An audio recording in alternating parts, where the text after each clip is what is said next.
Hey yo guys, welcome back to my YouTube channel. Welcome back to Behind the Rants. Today's video is yung JBL namin na Bluetooth speaker. Ito ay basag. So ayun, paano gagawin. Itatry natin kung mapifix natin. Buksan natin yung loob. So ang kailangan lang natin ay screwdriver na flat. Ito lang po. Papakita ko sa inyo kung paano buksan nito gamit lang ang flat screw, or may maliit, kung mas may maliit pa kayo na ganito mas maigi, basta flat kasi isisiksik natin to dito, bubuksan natin dito sa gilid paikot. So titingnan natin kung ang usually kasi ang cause nun ay ang butas na yung speaker, butas. So kailangan lang natin ng ganito, gunting at saka tape.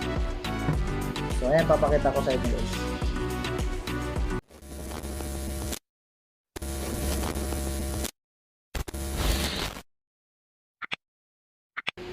So ayan, itatry natin i-on. Ayan, naka-on na siya. Tapos yan, nag-connect na sa cellphone. Paparinig ko sa inyo yung tunog, basag na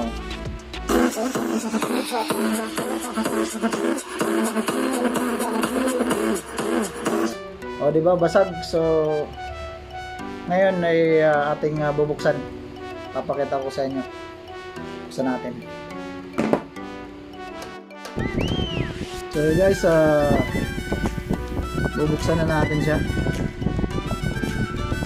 So ayun, bubuksan natin ito gamit lang itong flat screw na i-ano natin dito sa gilid para dahan-dahanin lang natin, dahan-dahanin kasi baka masira ng ito na guys, paikot-ikotin natin.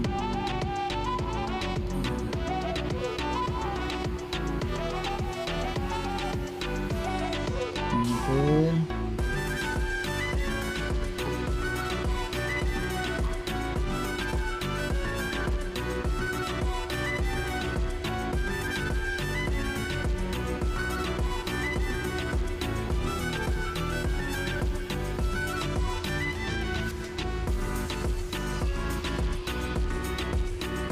Yun. Yun.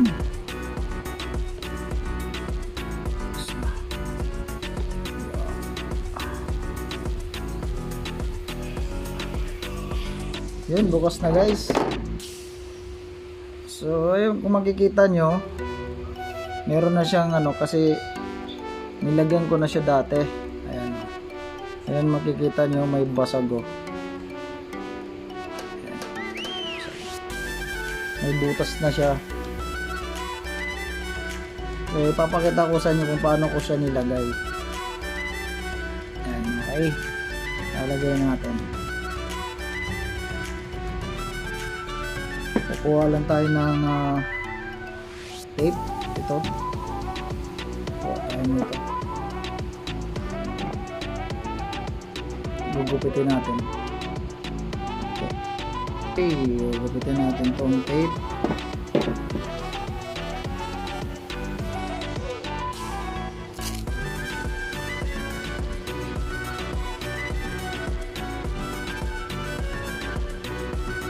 Ganun lang siya kasimple. Kasi ginawa ko na yan dati, ngayon papakita ko lang sa inyo kung paano. Ngayon kumuha lang ako ng kapirasong tape para ilagay dito.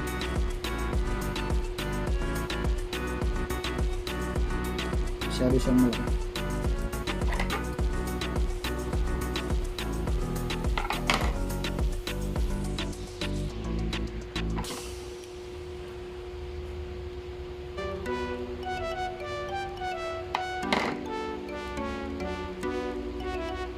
Yun.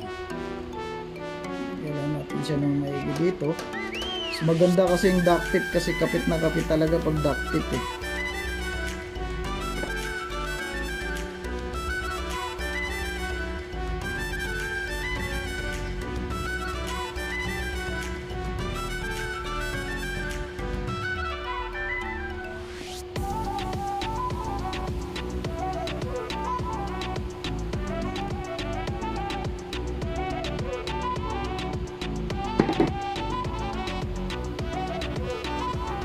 Dahan-dahanin natin, baka dumami yung butas. Yun. Ito na siguro to. Baka naman dito. Okay na. Pero lagyan na lang natin para ano, sulit.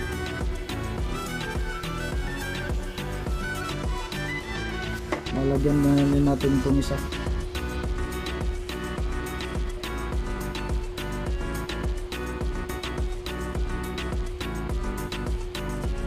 Mas maganda pag duct tape kasi dikit eh. Maganda yung kapit niya.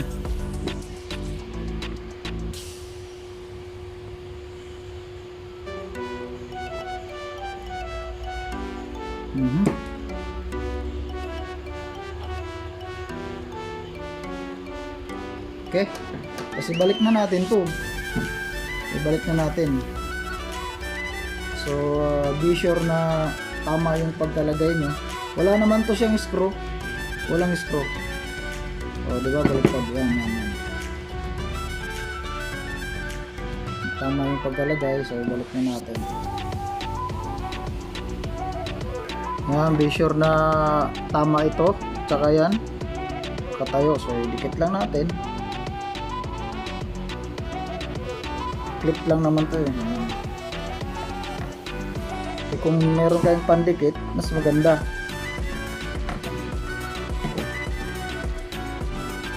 Ngayon matanggal. Okay na, nabalik na natin. Ganun lang siya kasimple. So i-try natin kung maganda yung tunog.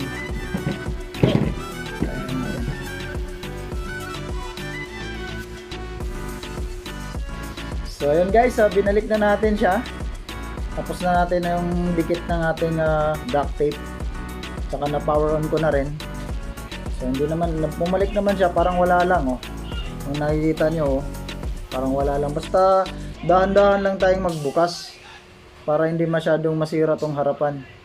So ngayon titesting na natin kung okay ba yung tunog niya.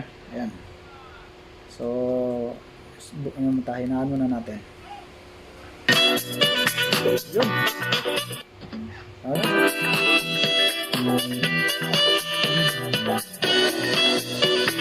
Yun.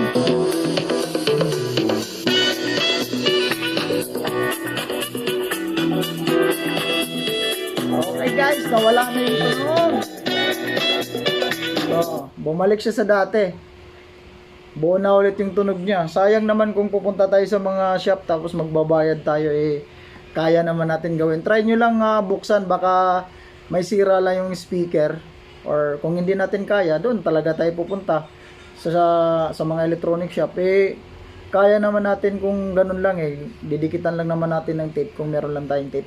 Any tape yata pwede, basta maganda ang kapit na mo. Okay guys. Okay, bye bye. That's it. Sana may natutunan kayo. Bye bye.